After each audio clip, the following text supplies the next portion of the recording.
بسم اللہ الرحمن الرحیم۔ السلام علیکم۔ پروگرام نئی سوچ کے ساتھ میں ہوں آپ کا میزبان افضال احمد۔ یہ ماہ مبارک کی رونقیں ہیں، ہر چہرے پہ دھمکتی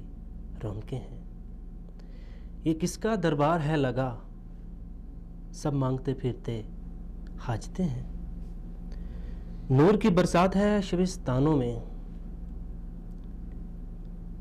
ذکر سے سجی ساری مسجدیں ہیں۔ گنبد و مینار پر رونقیں ہیں،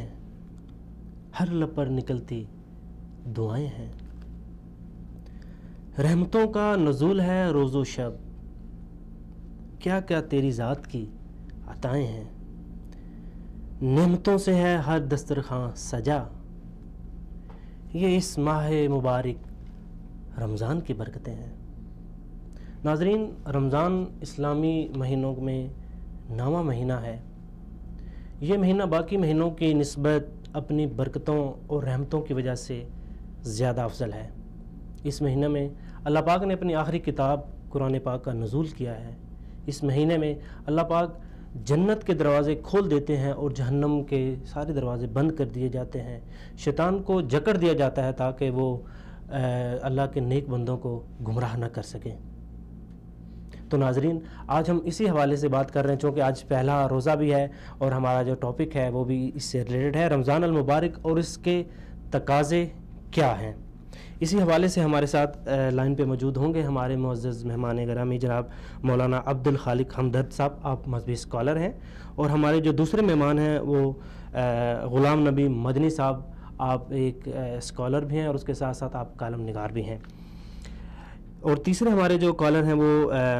محمد شاہد ترنجی صاحب ہیں، آپ بھی مذہبی اسکالر ہیں۔ اور اس کے ساتھ ساتھ آج ہمارے جو اسٹوڈیو میں ہمارے جو معزز مہمان ہیں جناب محمد انس مدنی صاحب، آپ بھی مذہبی اسکالر ہیں۔ تو ہم بڑھتے ہیں اپنے پہلے مہمان کی طرف، محمد انس مدنی صاحب کی طرف۔ سب سے پہلے تو محترم میں آپ کو اپنے اس پروگرام میں خوش آمدید کہتا ہوں، جیسا کہ یہ بھی خوشیوں کا مہینہ ہے، بہار کا مہینہ ہے، رحمتوں کا مہینہ ہے، تو ہمیں جیسا کہ یہ باقی مہینوں سے افضل ہے تو ہمیں سب سے پہلے یہ دیکھنا چاہیے کہ یہ افضل کیوں ہے، اس کی اہمیت اور فضیلت کیا ہے۔ بسم اللہ الرحمن الرحیم۔ رمضان المبارک جو بقیہ مہینوں سے اس کی افضلیت کس اعتبار سے ہے، بہت سارے اعتبارات ہیں جس کی وجہ سے اس کی افضلیت جو ہے بقیہ مہینوں سے ہے کہ اس مہینے میں قرآن کریم کا نزول ہوا ہے۔ قرآن کریم جو لوح محفوظ میں تھا اس کو اللہ تبارک و تعالیٰ نے اس کو جبریل امین علیہ الصلاۃ والسلام کے ذریعے حضرت محمد رسول اللہ صلی اللہ علیہ وسلم پر نازل فرمایا۔ تو اس مہینے میں قرآن کریم کا نزول ہمارے جو ہدایت کے لیے اللہ تبارک و تعالیٰ نے آسمان سے اتارا ہے، یہ بہت ہی بڑی نعمت ہے مسلمانوں کے لیے، پوری دنیا کے لوگوں کے لیے، کہ یہ ہدایت کی ایک کتاب اللہ کی طرف سے نازل کی گئی ہے۔ تو اس رمضان کے مہینے میں اس کتاب کو اتارا گیا ہے، تو ہمارے لیے یہ کتاب جو راہ ہدایت ہے، یہ ہمارے لیے ہدی للمتقین، اللہ تبارک و تعالیٰ ارشاد فرماتے ہیں اعوذ باللہ من الشیطان الرجیم الف لام میم ذالک الکتاب لا ریب فیہ ہدی للمتقین، یہ متقین کے لیے ہدایت کی کتاب ہے۔ تو آسمان سے جو منزل کتاب ہے وہ ہمارے لیے ہدایت کا ذریعہ ہے۔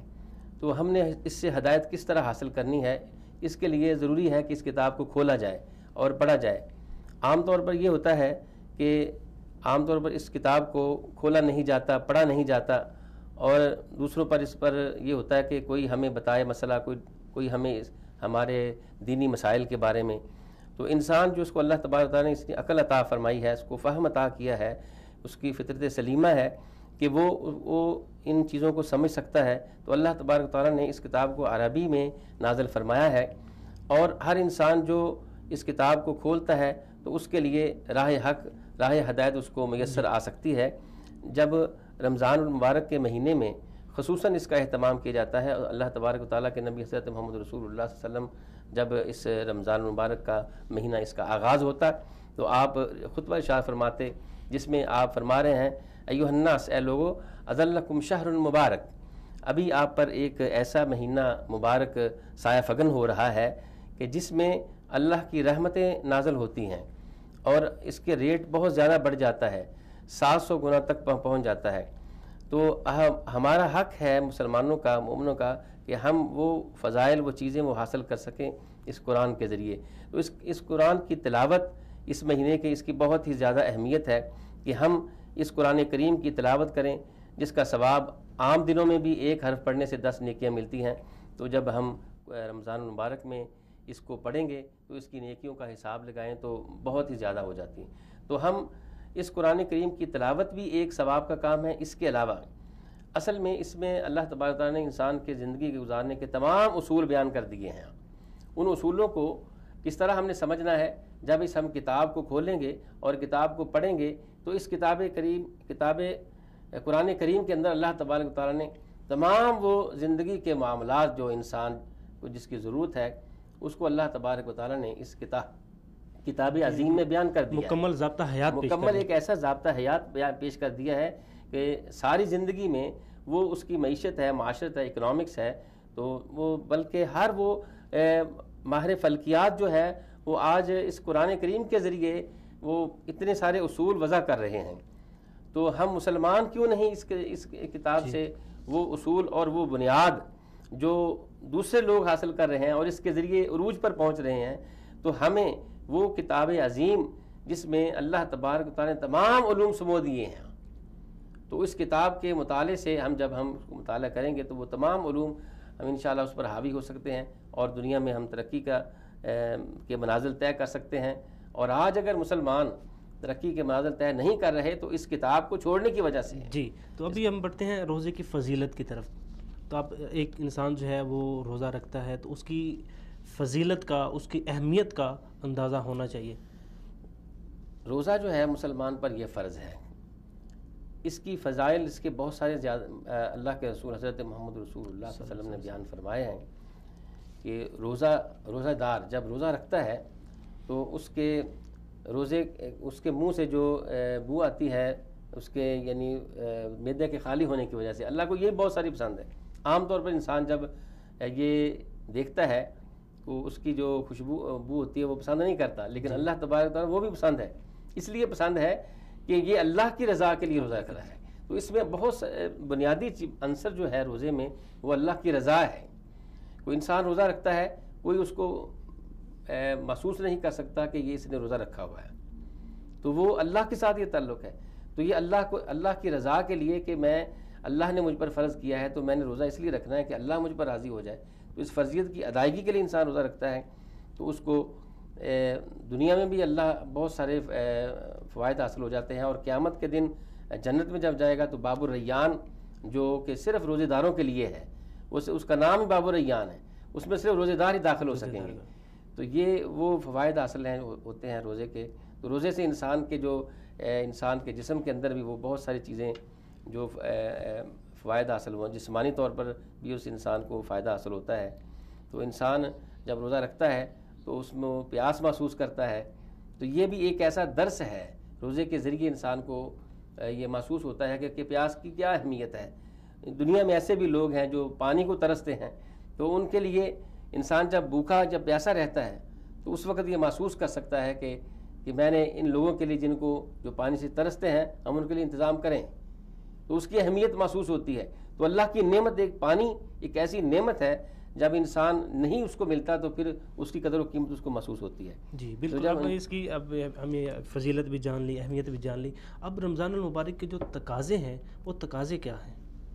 رمضان المبارک کے تقاضے یہ ہیں کہ انسان جب روزہ رکھتا ہے تو وہ اللہ کا قرب حاصل کرنے کے لیے روزہ رکھتا ہے. تو اللہ کا قرب کیسے حاصل ہوتا ہے کہ اس کے تقاضوں کو پورا کیا جائے. انسان روزہ رکھتا ہے، بھوک پیاس کا نام نہیں ہے صرف. بھوک پیاس تو ایک اللہ کی طرف سے اس کو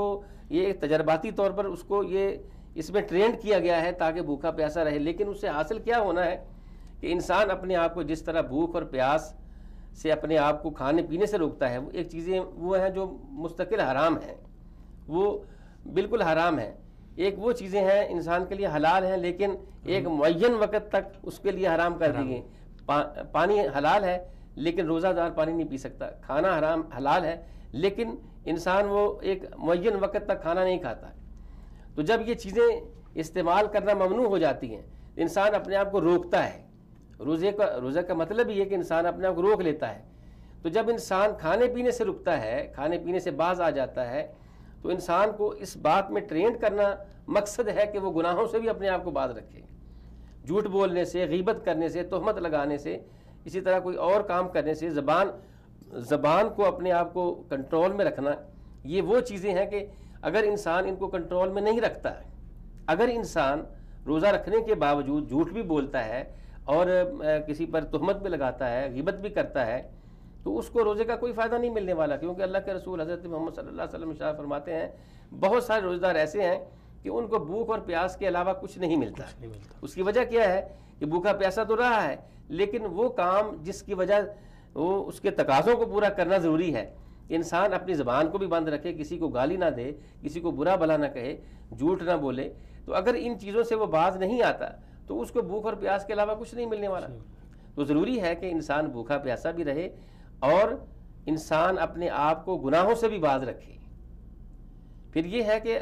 نماز تو فرضی نماز تو پڑھنی ہے، نوافل زیادہ اس کا اہتمام کیا جائے، قرآن کریم کی تلاوت کا اہتمام کیا جائے۔ تو یہ وہ چیزیں ہیں کہ قرآن نبی پاک صلی اللہ علیہ وسلم رمضان المبارک میں دور کیا کرتے تھے قرآن کریم کا، تو اس کا مقصد یہی ہے کہ انسان جب قرآن کریم پڑھے گا، اس کی تلاوت کرے گا تو اللہ کا قرب حاصل ہوگا، تو وہ انسان پھر گناہوں سے بھی باز رہے گا۔ تو ضروری ہے کہ روزہ رکھنے والا بھوک پیاس سے بھی، کھانے پینے سے بھی اپنے آپ کو باز رکھے اور گناہوں سے بھی باز رکھے، اور اس بات کا عزم کرے، ارادہ کرے کہ میں نے آئندہ زندگی جو ہے وہ بھی اسی طرح ہی گزارنی جس طرح اس رمضان میں اپنے آپ کو روکے رکھا۔ آپ کے حضرت محمد صلی اللہ علیہ وسلم ارشاد فرماتے ہیں کہ ایک شخص کوئی اس کے ساتھ لڑائی کرتا ہے یا جھگڑا کرتا ہے یا اس کو گالی دیتا ہے یا اس کو برا بھلا کہتا ہے، تو کرنا کیا ہے کہ اس کو جواب نہیں دینا، جواب دینا ہے انی صائم، کہ میں روزے دار ہوں۔ تو یہ آپ نے یہ بات کہہ کر سمجھا دیا ہے کہ روزے کی حالت میں کوئی اگر برا بھلا بھی کہتا ہے، آپ کو گالی بھی دیتا ہے، اس کا جواب گالی سے نہیں دینا۔ تو انی صائم کہہ کر کہ میں روزے دار ہوں، اس کا مطلب یہ ہے کہ روزے کی حالت میں میں یہ کام نہیں کرنا چاہتا۔ اور ویسے تو وہ گناہ مثلا جھوٹ بولنا ہے، تہمت لگانا ہے، تو یہ تو ویسے بھی برا ہے، لیکن اگر وہ روزے کی حالت میں یہ کام کرتا ہے تو جس طرح نیکیوں کا بھاؤ زیادہ ہے، اس طرح گناہ بھی زیادہ ہوتا ہے، اور اس کے روزے کی جو ثواب ہے وہ بھی کم ہو جاتا ہے، اس کا فائدہ نہیں رہ جاتا۔ تو ضروری ہے کہ انسان اپنے آپ کو ان غلط کاموں سے، غلط باتوں سے باز رکھے اور اللہ کی طرف رجوع کرے، تو تبھی جا کر اس کے تقاضوں کو پورا کر سکتا ہے اور اس کے مقاصد کو حاصل کر سکتا ہے۔ اور ان کو مقاصد کو حاصل کرنے کے لیے ضروری ہے کہ انسان ان چیزوں پر عمل کرے جو اللہ کے رسول صلی اللہ علیہ وسلم نے فرمائی ہیں، وہ اعمال ہیں، مثلا تراویح ہیں، یہ نوافل کی نماز ہے، یہ بھی اس میں ضروری ہے کہ انسان ان کو ادائیگی کرے۔ اور ادائیگی کس لیے؟ اللہ کے لیے۔ بعض لوگ قرآن پڑھتے ہیں، قرآن پڑھنے کے بعد پھر اس کو لوگوں کو بھی بتایا جاتا ہے کہ میں نے اتنے قرآن پڑھ لیے، میں نے اتنے سپارے آج پڑھ لیے۔ تو یہ وہ چیزیں ہیں انسان ریاکاری سے اور لوگوں کو بتانے سے اپنے اعمال کو ضائع کر جاتا ہے۔ تو اپنے اعمال کو ضائع کرنے سے بچانے کے لیے ضروری ہے کہ انسان کوئی بھی عمل کرے، قرآن کریم کی تلاوت کے علاوہ کوئی بھی تلاوت ہے یا کوئی اور کام ہے، تو اس کو چاہیے کہ وہ اللہ کے لیے کرے، لوگوں کو بتانے کے لیے نہیں۔ جی، اے ایمان والو، تم پر روزے اس لیے فرض کیے گئے ہیں تاکہ تم پرہیزگار بن جاؤ، متقی بن جاؤ۔ تو یہاں پر جو تقویٰ ہے اس کی جو بنیاد ہے، اس کی جو خصوصیات ہے وہ کیا ہے؟ یا ایھا الذین آمنوا کتب علیکم الصیام کما کتب علی الذین من قبلکم لعلکم تتقون۔ روزہ بھی اسی لیے فرض کیا گیا ہے کہ تم تقویٰ اختیار کرو، پرہیزگاری اختیار ہو جائے۔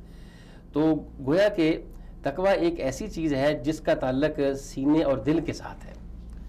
انسان پرہیزگار وہ ہوتا ہے جو اپنے آپ کو گناہوں سے بچا لیتا ہے، اور گناہوں سے بچنے کے لیے اللہ سے توفیق بھی مانگے اور کوشش بھی کرے۔ انسان جو گناہوں سے بچتا ہے اور بچ کے چلتا ہے اپنی زندگی میں، اپنی لائف میں کوئی بھی عمل کرتا ہے، کوئی بھی بات کرتا ہے، تو وہ اس کے ذہن میں یہ بات ہوتی ہے کہ یہ بات کہیں اللہ کے رسول صلی اللہ علیہ وسلم کے حکم کے مخالف تو نہیں ہے۔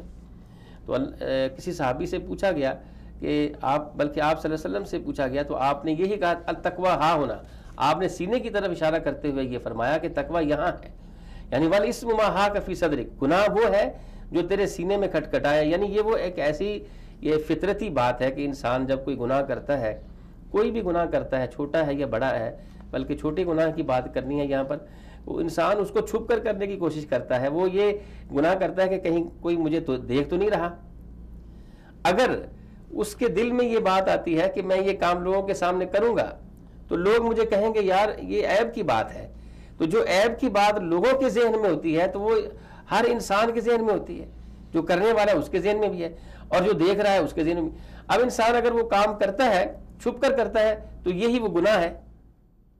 تو تقوی کیا ہے, پرہیزگاری کیا ہے؟ کسی صحابی نے دوسرے سے پوچھا بھی تقوی کا کیا مطلب؟ اس نے کہا کہ کانٹوں کی زمین جو ہے جہاں پر بہت سارے کانٹے بکھرے ہوئے وہاں, یا ایسی زمین ہے, ایسی جگہ ہے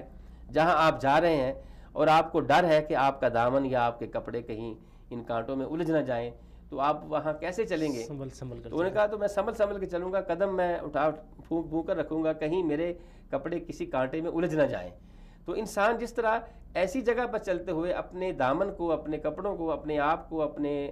پیروں کو بچانے کی کوشش کرتا ہے کہ کہیں یہ زخم نہ ہو جائیں, زخمی نہ ہو جائیں, تو اسی طرح تقوی اسی چیز کا نام ہے کہ انسان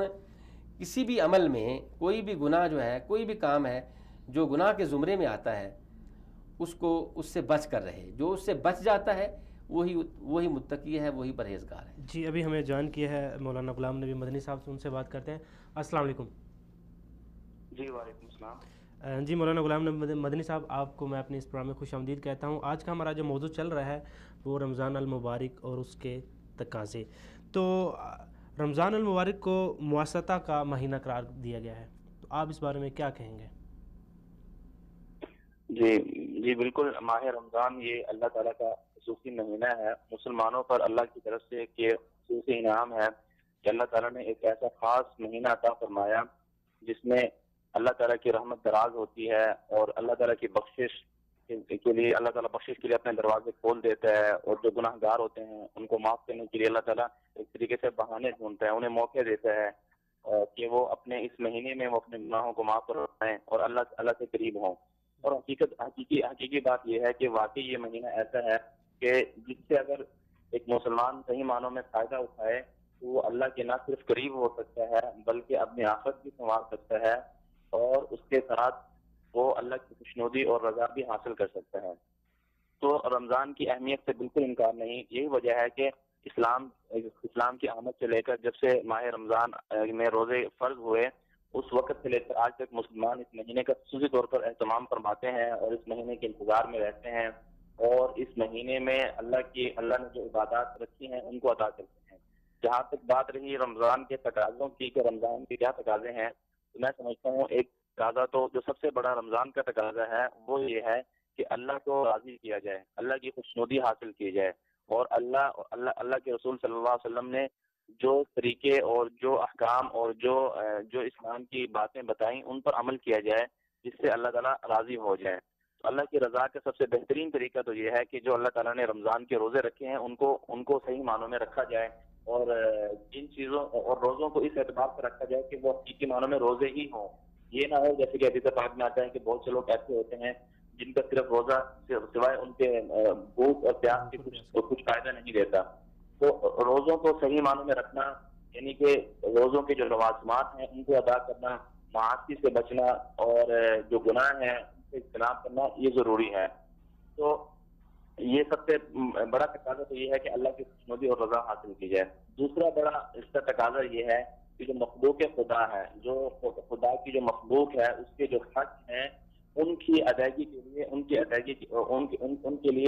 لیے انسان اپنے آپ کو تیار کرے. مثلا لوگوں کے کیا حقوق ہیں, مخلوق خدا کے کیا حقوق ہیں, ان میں سب سے بڑا حق یہ ہے کہ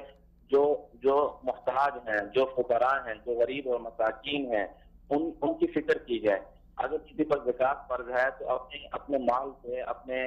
مال سے ان غریبوں کو زکوٰۃ ادا کریں, اور اگر کسی پر دوسروں کا کوئی حق لازم ہے, اگر کسی نے دوسرے کو کوئی تکلیف پہنچائی ہے ان سے معذرت کی جائے. سب سے بڑی بات ہمارے معاشرے کے اندر یہ رائج ہے جو بدقسمتی سے جو ایک بری روایت ہے کہ آپس میں جو ناچاکیاں ہوتی ہیں, آپس میں جو اختلافات ہوتے ہیں وہ اس حد تک آگے بڑھ جاتے ہیں کہ لوگ ایک دوسرے سے سالوں سال تک ملتے نہیں. وہاں بیٹے سے جدا ہو جاتی ہے, بیٹا باپ سے جدا ہو جاتا ہے, بھائیوں میں آپس میں اختلافات ہو جاتے ہیں. تو رمضان کا ایک تقاضا یہ ہے کہ ان اختلافات کو بلا کر صحیح معنوں میں جو اللہ نے آپ نے ایک صلہ رحمی کا جو ایک درس دیا ہے اس کو پورا کیا جائے. آپس میں ایک دوسرے کے اختلافات بلا کر رمضان ہی کی بنسبت سے ایک کے ساتھ ملا جائے، ایک دوسرے کے ساتھ محبت کا عہد و پیمان کیا جائے، تو یہ اس کا دوسرا بڑا تقاضا ہے۔ اور تیسرا اس کا بڑا تقاضا جو میں یہ سمجھتا ہوں کہ جس میں ہمارے پورے معاشرے میں اسلامی معاشرہ ہے، اسلامی سماج ہے، اس میں یہ ہے کہ جو ہمارے معاشرے میں جو گناہ اور ایسی چیزیں پھیلی ہوئی ہیں جس سے مسلمان اللہ تعالیٰ جو چیز سے مسلمانوں کو اللہ تعالیٰ سے پوچھا جائے، ان سے اجتناب کیا جائے، اور ہر کوئی اپنی فکر اور اپنے ان جو گناہ ہیں ان کو دور کرنے سے، ان سے دور رہنے اور ان سے اجتناب کے لیے اپنی طرف سے کوشش کریں۔ مثلاً ہمارے معاشرے میں ہم دیکھتے ہیں کہ روزہ نہ رکھنا ایک عام روایت کی گئی ہے۔ جی غلام نبی مدنی صاحب، روزہ کسی روزہ دار کو روزہ افطار کروانا اس کا اجر بہت بڑا ہے، لیکن اگر کوئی بندہ جو ہے وہ اس کے پاس اتنی استطاعت نہیں ہے وہ کسی کا روزہ جو وہ افطار کروا سکے، لیکن وہ اس کی دلی خواہش ہے، تو وہ اس خواہش کو کیسے پورا کر سکتا ہے؟ جی میں سوال نہیں سمجھا آپ کا۔ جی جیسا کہ اگر کسی روزہ دار کو اس کا روزہ افطار کروانا اس کا اجر بہت بڑا ہے، لیکن ایک بندہ ہے اس کے پاس اتنی استطاعت نہیں ہے، لیکن وہ دلی خواہش رکھتا ہے کہ وہ جو روزہ دار ہیں ان کو افطاری کروائے، وہ اپنی خواہش کیسے پوری کر سکتا ہے؟ جی بالکل، جس کے پاس روزہ افطار تو استطاعت نہ ہو تو کم از کم اس کے ساتھ جو دوسرے روزہ دار ہیں ان کا احترام کرے۔ احترام رمضان اور روزہ داروں کا احترام یہ بھی بہت بڑی نیکی ہے۔ اور ہمارے یہاں کیا ہوتا ہے، ہمارے یہاں آپ یہاں لے کر آئی تو اس میں بھی لوگوں کو اعتراض ہو گیا، بعض لوگوں نے اعتراض کرنے شروع کر دیے کہ یہ ایسا کیوں ہے، ہر کسی کو اپنے طور پر آزادی ہونی چاہیے۔ تو روزہ داروں کا احترام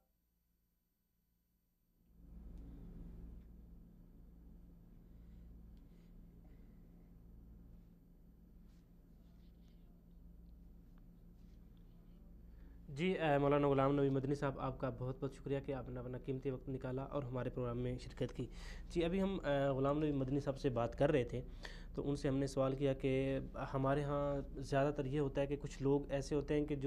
جن کی دلی خواہش ہوتی ہے، دین سے محبت ہوتی ہے اور وہ چاہتے ہیں کہ کسی روزہ دار کی افطاری کروا دیں، لیکن ان کے پاس اتنی استطاعت نہیں ہوتی، تو اس صورتحال میں ان کو اپنی خواہشات کیسی پوری کرنی چاہیے؟ کیونکہ آج کل جس طرح کی ہماری ذہنیت ہے، جس طرح کے لوگ ہیں، جب تک کسی کو بہت بڑا خوب کھانا، بہت بڑی دعوت نہ دی جائے تو تب تک وہ اس دعوت کو دعوت نہیں مانتے، اس افطاری کو افطاری نہیں مانتے۔ تو اب اس ساری صورتحال کو دیکھتے ہوئے جو اسلام کے تقاضے ہیں وہ کیا ہیں؟ کس طرح ایک بندہ جو ہے اپنی وہ دلی خوشی بھی جو ہے اس کو پورا کر سکتا ہے اور اپنے جو مسلمان بھائی ہیں ان کی خواہشات کو بھی پورا کر سکتا ہے؟ انسان اگر کوئی روزہ کھلوانے کی استطاعت نہیں رکھتا اور اس کے پاس اتنی ہمت نہیں ہے کہ بہت زیادہ کسی کو کھانا کھلا سکے، تو اس کے لیے آپ صلی اللہ علیہ وسلم نے جو بیان فرمایا ہے حدیث کے اندر وہ یہی ہے کہ آپ صلی اللہ علیہ وسلم ارشاد فرماتے ہیں کہ روزے کو جو افطار کروانے والا ہے اس کو اتنا ثواب ملتا ہے، اور جو جس کے پاس استطاعت نہیں ہے علی مزقۃ لبن، اگر ایک دودھ کا ایک گھونٹ بھی کسی کو دیتا ہے تو وہ بھی اسی افطار میں ہی آتا ہے، تو اس کا بھی اتنا ہی ثواب مل جاتا ہے جتنا ایک بہت زیادہ اہتمام کرنے والے کو ثواب ملتا ہے۔ تو جتنی استطاعت ہے اس کے مطابق ہی اگر کوئی انسان تھوڑا سا بھی کرتا ہے تو اس کا عمل اللہ کے ہاں بہت زیادہ قبولیت اختیار کر جاتا ہے، کہ خلوص کی وجہ سے، کہ اس کے دل میں یہ ہے کہ میں یہ چاہتا ہوں کہ یہ،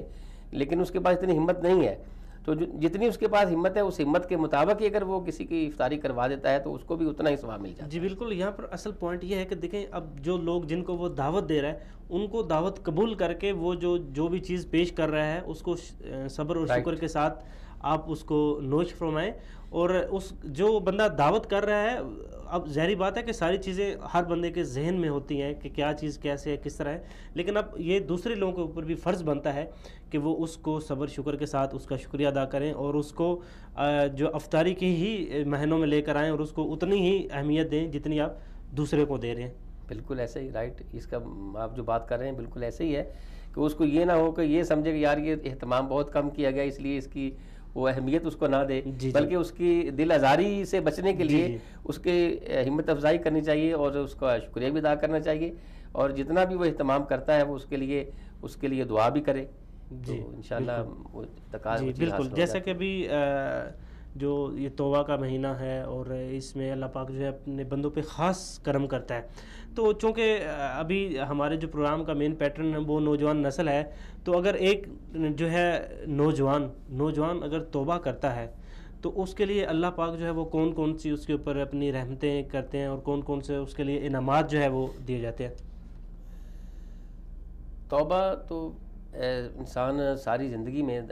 جو ہے اس کے لیے توبہ کا دروازہ کھلا ہے. کوئی بھی انسان جو ہے اللہ کی طرف رجوع کرتا ہے, توبہ کے لیے آ جاتا ہے تو اللہ اس کو معاف کر دیتا ہے. تو جوانی میں خاص طور پر جو انسان توبہ کے لیے اللہ کی طرف رجوع کرتا ہے, اور یہ تو اور ہی زیادہ بہتر ہے کہ انسان اگر اللہ کی طرف رجوع کرتا ہے تو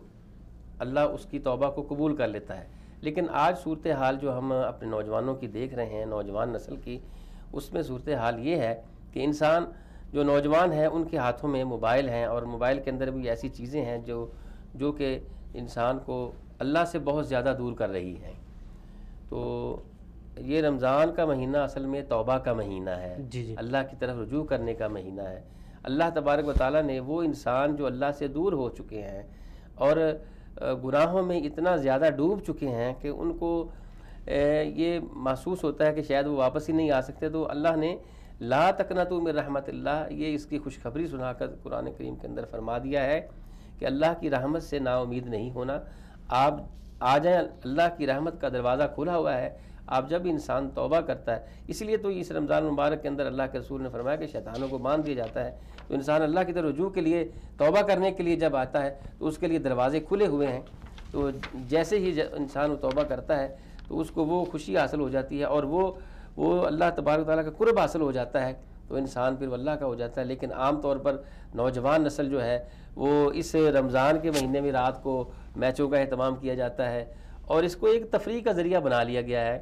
تو روزہ جو ہے اس کا تقاضا یہ نہیں ہے کہ انسان روزہ بھی رکھے, عبادت بھی کرے اور اس طرح میچ بھی کھیلے جائیں اور اس طرح کے پروگرام رکھے جائیں. تو یہ چیزیں جو ہیں ان سب کے منافی ہیں. یہاں پر ایک چیز کا جو ذکر کرنا وہ بہت ضروری ہے کہ ہمارے یہاں ایک ٹرینڈ بن چکا ہے کہ جب انسان روزہ رکھتا ہے تو وہ باقی جو ریگولر جو ہمارے کام ہوتے ہیں وہ ان کاموں کو چھوڑ دیتے ہیں. کیا روزہ صرف اسی کا نام ہے کہ آپ نے روزہ رکھا, باقی دنیا کے اور باقی جتنے بھی کام ہیں ان کو آپ نے چھوڑ دیا کہ بس میں نے روزہ رکھا ہوا ہے, میں نے کوئی کام نہیں کرنا, میں نے گھر کا کوئی کام نہیں کرنا, میں نے باہر کا کوئی کام نہیں کرنا. روزہ رکھنے کا مطلب یہ نہیں ہے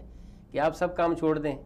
روزہ رکھتے ہوئے تجارت بھی ہوتی رہی ہے, کام بھی ہوتے ہیں سارے, بلکہ جہاد بھی ہوتے رہے ہیں. تو گرمی کے موسم کے اندر روزے کے باوجود اتنا بڑے لمبے سفر بھی ہوتے رہے ہیں. تو روزے کا مطلب یہ نہیں ہے کہ ہم سارے دنیاوی کاموں کو چھوڑ کر, ہر کام کو چھوڑ کر صرف روزہ ہی رکھیں. روزہ تو ایک فرضیت ہے اللہ کی طرف سے, جو ارکان اسلام ہے اس کا ایک بہت بڑا رکن ہے, اس میں کوئی شک نہیں ہے. لیکن اس کا مطلب یہ نہیں ہے کہ انسان باقی سارے کاموں کو چھوڑ دے. جی بالکل, یہاں پر ایک چیز کا اشارہ بھی ہے کہ دیکھیں جو لوگ جن کے پاس کھانے کے لیے کچھ نہیں ہے, جیسا کہ پہلے آپ نے ذکر کیا پانی لوگوں کے پاس نہیں ہے, تو بیسیکلی یہ احساس پیدا کرنے کے لیے کہ آپ وہ یہ کام کرتے ہوئے آپ کے پاس یہ چیزیں اویلیبل نہیں ہیں. بیسیکلی اگر آپ کام نہیں کریں گے تو جو احساس ہے, جو روزے کی اہمیت ہے, وہ آپ کیسے سمجھ سکتے ہیں. اور دوسری بات یہ ہے کہ ہماری نوجوان نسل زیادہ تر آج اس طرح کر رہی ہے کہ صبح سحری کے فوراً سحری کھائی, بعض نماز پڑھی اور نماز کے فوراً بعد سو گیا, اور پھر افطاری سے تھوڑا سا پہلے اٹھا اور اٹھ کے جی انہوں نے افطاری کر لی اور یہ کہتے جی ہم نے روزہ رکھا ہوا ہے. تو ایسے جو لوگ ہیں, ایسے جو نوجوان ہیں, ایسے جو ہمارے بھائی ہیں, ان کے لیے اسلام کے کیا؟ لیکن دیکھیں روزے کا بالکل یہ مطلب نہیں ہے کہ مقصد یہ ہے کہ ہم روزہ رکھ کر اے سی چلا کر سو جائیں اور 8-8 گھنٹے سوئے رہیں اور نماز. لیکن اصل چیز فرضیت ہے. اگر فرضیت ہے نا, اس کا اہتمام ہے, پھر تو روزے کا فائدہ ہے. روزہ تو ہمیں اسی بات میں تو ٹرینڈ کرنے کے لیے آتا ہے رمضان کا مہینہ, کہ ہم اپنے آپ کو جو اللہ کے احکامات ہیں, جو نماز ہے, روزہ ہے, ان سب کا اہتمام کس طرح کرنا ہے. لیکن یہ بالکل یہ غیر مناسب ہے کہ انسان ایک طرف روزہ بھی رکھا ہوا ہے اور دوسری طرف نماز نہیں پڑھتا. یہ بھی فرض ہے اور نماز بھی فرض ہے. اگر روزہ رکھا ہوا ہے اور ظہر کی نماز بھی چلے گئی ہے, عصر کی بھی چلے گئی ہے, اور اس نے روزے کو اپنی بھوک اور پیاس کو زیادہ محسوس کرتے ہوئے یہ اے سی چلا کر وہ سو گیا ہے, وہ سمجھتا ہے کہ میں نے روزے کے سارے تقاضے پورے کر لے, تو یہ بالکل یہ مقصد نہیں ہے, یہ مفہوم نہیں ہے روزے کا کہ انسان کھا پی کر سو جائے تو اس کو تو روزہ بھی محسوس نہیں ہوگا. اگر اس طرح وہ سو جاتا ہے تو اس کو کیا محسوس ہوگا روزہ. تو وہ اصل چیز ہے کہ وہ انسان باقی جو اللہ کے احکامات اگر اس سے وہ پہلو تہی کرتا ہے تو پھر وہ اس کا یہ تو بالکل اس کا مقصد ہی فوت ہو جاتا ہے روزے کا۔ جی، تو ابھی چونکہ ہمارا پروگرام کا ٹائم مختصر سا رہ گیا، ابھی آپ جو ہے نوجوان نسل کو کیا پیغام دینا چاہیں گے رمضان کے حوالے سے؟ رمضان کے حوالے سے نوجوان نسل کے لیے یہی ہے کہ اللہ کی طرف رجوع کرنے کا ایک بہترین موقع انسان کو سال کے بعد جو میسر آتا ہے، اس میں اس کا مقصد یہی ہے کہ انسان اس مقصد کو حاصل کر سکے۔ اس مقصد کو حاصل کرنے کے لیے اللہ کی طرف رجوع کرنا ضروری ہے، جہاں روزہ رکھنا ضروری ہے وہاں ان کے تقاضوں کو بھی مد نظر رکھنا ضروری ہے، اور اس بات کے لیے انسان یہ سوچے کہ کیا میں روزہ رکھ کر میں اللہ کے قریب ہو گیا ہوں، کیا میں نمازی بن گیا ہوں۔ اگر رمضان کے مہینے میں مسجدوں کی حالت دیکھیں تو کھچا کھچ بری ہوئی ہے، اس میں کوئی شک نہیں ہے، نمازی بہت زیادہ ہو جاتے ہیں، تو تراویح پڑھنے والے بھی شوق سے آ جاتے ہیں، وہ اس میں بھی بہت ساری چیزیں ہوتی ہیں کہ اگر اللہ کے لیے نماز پڑھ رہا ہے تو پھر تو بہت اچھی بات ہے، لیکن اگر وہ اس لیے کہ میں نے آج تراویح فلاں مسجد میں پڑھی ہے، میں نے یہ کیا، تو یہ اس کا مقصد نہیں ہے۔ تو نوجوانوں کے لیے یہ ضروری ہے، میں ان کو یہ پیغام ہی دینا چاہتا ہوں کہ اصل اس کے مقاصد کو سمجھا جائے، اور اپنی زندگی کے اندر انقلاب لانے کے لیے انسان اگر ارادہ کر کے اس طرف آتا ہے تو پھر ہی انقلاب ممکن ہے۔ انقلاب کیسے آئے گا؟ انقلاب ایسے نہیں آتا کہ انسان ایک مہینے کے اندر روزہ رکھ کر، اور اس کو اگر جسمانی ٹریننگ سمجھ کے روزہ رکھتا ہے تو اپنے جسم کے لیے فوائد کو سامنے رکھتے ہوئے، یا اس لیے روزہ رکھتا ہے کہ لوگوں نے بھی روزے رکھے ہوئے تو لوگ کیا کہیں گے یار اس نے روزہ نہیں رکھا، تو اس اگر ماحول کو سامنے رکھتے ہوئے روزہ رکھتا ہے، اور جیسے ہی رمضان گزر جاتا ہے پھر پہلے کی روٹین بن جاتی ہے، آنا جانا اور نمازوں کو چھوڑنا، اور اسی طرح قرآن کریم کی تلاوت بھی نہیں کرتا، تو پھر یہ اس نے کچھ بھی حاصل نہیں کیا۔ تو رمضان جو ہے ہمیں یہ دینے کے لیے آتا ہے، ہمیں تبدیل کرنے کے لیے، ہمارے اندر انقلاب پیدا کرنے کے لیے، توبہ کے لیے، اللہ کی طرف رجوع کرنے کے لیے آتا ہے کہ ہم وہ زندگی جو گناہوں کی زندگی کوئی بھی شخص گزار رہا ہے تو اس کو اس بات کو مد نظر رکھنا چاہیے کہ اس گناہوں کی زندگی سے توبہ کرنی ہے، توبہ کر کے اللہ کی طرف رجوع کرنا ہے۔ تو یہ ایک بہترین موقع اللہ تبارک و تعالیٰ نے انسان کو دیا ہے کہ وہ اس موقع کو حاصل کرے۔ وہ کیسے حاصل کر سکتا ہے؟ کہ وہ سچی توبہ کرے، توبۃ النصوحہ یہی ہے کہ وہ سچی اور خالص توبہ کرے، یا ایسی توبہ نہیں کہ انسان توبہ بھی کرے اور ساتھ گناہ بھی کرتا چلا جائے۔ توبہ کا مقصد یہ نہیں ہے، توبہ کا مقصد تو یہ ہے اس بات کا عزم اور پکا ارادہ کرے انسان کہ آج کے بعد میں نے یہ گناہ نہیں کرنا ہے۔ تو اگر اس ارادے کے ساتھ وہ توبہ کرے گا، اللہ کی طرف رجوع کرے گا، تو انشاءاللہ تو پھر اللہ بھی اس کا مددگار ہوگا اور وہ گناہوں سے بھی بچ سکے گا۔ اگر وہ یہ اس مہینے کو یہ سمجھتا ہے اس مہینے کے اندر بس یہ 3-4 کام میں نے کرنے ہیں اور اس کے بعد ختم ہے، تو یہ نہیں، تو اس کا بہترین موقع جو اللہ تبارک تعالیٰ نے ہم کو دیا ہے اس کو حاصل کرنا ہے، اور اس کو حاصل کس طرح کرنا ہے، وہ تقاضے، وہ احکامات جو اللہ تبارک تعالیٰ نے اللہ کے رسول حضرت محمد رسول اللہ صلی اللہ علیہ وسلم کے ذریعے ہمیں پہنچائے ہیں، ان کو پڑھنا، ان پر عمل کرنا اور ان کو حاصل کرنا، اور اپنے آپ پر ان کو لاگو کرے تاکہ وہ ان کو تقاضوں کو حاصل کر سکیں۔ تقاضوں کو حاصل کر دیے۔ محمد انس مدنی صاحب، آپ کا بہت بہت شکریہ کہ آپ نے اپنا قیمتی وقت نکالا اور ہمارے پروگرام میں شرکت کی۔ ناظرین، یہ ماہ رمضان جو ہے برکتوں اور رحمتوں کا مہینہ ہے۔ اس مہینے میں اللہ پاک کو راضی کرنے کے لیے زیادہ سے زیادہ عبادات کرنی چاہیے، اور یہ ذہن میں رکھنا چاہیے کہ بہت سارے ایسے لوگ، یہ دیکھیں یہ اللہ پاک کی ایک نعمت ہے، اور اللہ پاک نے ہمیں یہ رمضان کا ایک اور مہینہ ہماری زندگی میں ایڈ کر دیا ہے، اور ہمیں یہ موقع دیا ہے کہ ہم توبہ کر لیں، اپنے گناہوں سے توبہ کر لیں، اور جہنم کی آگ سے محفوظ رہنے کے لیے، اس سے بچنے کے لیے اللہ پاک سے دعائیں مانگیں۔ آپ نے دیکھا ہوگا کہ بہت سارے ایسے لوگ، بہت سے ایسے عزیز و اقارب جو پچھلے رمضان میں آپ کے ساتھ تھے لیکن اس رمضان میں آپ کے ساتھ نہیں ہیں۔ کاش وہ جب یہ چیز دیکھتے ہوں گے کہ کاش ہمیں ایک اور رمضان کا مہینہ مل جاتا تاکہ ہم اپنے جو گناہوں ہیں، گناہوں سے چھٹکارا حاصل کر سکتے، اپنے اور توبہ کر سکے۔ بہت سارے ایسے لوگ ہیں جو اس مہینے میں، اس سال میں، اس رمضان میں ہمارے ساتھ نہیں ہیں۔ تو ناظرین، زندگی بالکل مختصر ہے، اپنے گناہوں سے چھٹکارا حاصل کرنے کے لیے اس رمضان میں زیادہ سے زیادہ عبادات کریں اور اللہ پاک کو راضی کریں۔ ناظرین، اس رمضان میں وصال اردو آپ کے لیے اسپیشل پروگرام آپ کے لیے لا رہا ہے، جس میں آپ جو مسجد نبوی کی افطاری ہے وہ بھی آپ کو دکھائی جائے گی، اور اس کے علاوہ بہت سارے ایسے مسائل جن کا آپ حل چاہتے ہیں، آپ کے لیے وہ پروگرام بھی پیش کیے جائیں گے۔ ناظرین، آپ کو یہ پروگرام کیسا لگا؟ اپنی قیمتی فیڈ بیک ہم تک ضرور پہنچائیں۔ ملتے ہیں اگلے پروگرام میں، تب تک کے لیے السلام علیکم۔